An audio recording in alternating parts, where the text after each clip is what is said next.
Neymar জুনিয়রকে যারা ভালোবাসেন না, আপনারা না ভালোবাসতেই পারেন, কিন্তু প্লিজ নেইমার ভক্তদের সামনে তাকে ট্রোল করবেন না। আপনারা বুঝবেন না একজন নেইমার ভক্তের অনুভূতি কেমন।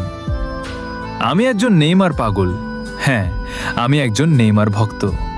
আমার সামনে বসে কেউ যদি নেইমারকে নিয়ে হাসে, তাকে ট্রোল করে, আমার ভেতরটা ভেঙে যায়। কারণ আপনার কাছে সে শুধু একজন প্লেয়ার, কিন্তু আমার কাছে সে একটা অনুভূতি, একটা ভালোবাসা। আমরা ব্রাজিল সাপোর্ট করি, তবুও আমরা লিওনেল মেসিকে সম্মান করি, ভালোবাসি। কিন্তু আপনারা কেন পারেন না? কেন নেইমারকে নিয়ে এত ট্রোল? আপনারা কি কখনো দেখেছেন মাঠে পড়ে থাকা নেইমারকে, চোখে পানি নিয়ে উঠে দাঁড়ানো একজন মানুষকে? সেই চোখের পানি আমাদের চোখেও পানি এনে দেয়, কারণ আমরা শুধু খেলা দেখি না, আমরা অনুভব করি।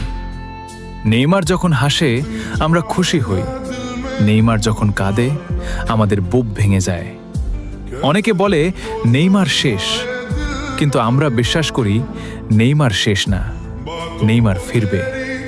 হয়তো আবার ড্রিবল করবে, হয়তো আবার সবাইকে চুপ করিয়ে দেবে, আর সেদিন যারা ট্রোল করত তারা আবার হাততালি দেবে। তাই বলছি, নেইমার ভক্তরা তোমরা অপেক্ষা করো, কারণ প্রত্যাবর্তনের গল্প সব সময় সবচেয়ে সুন্দর হয়।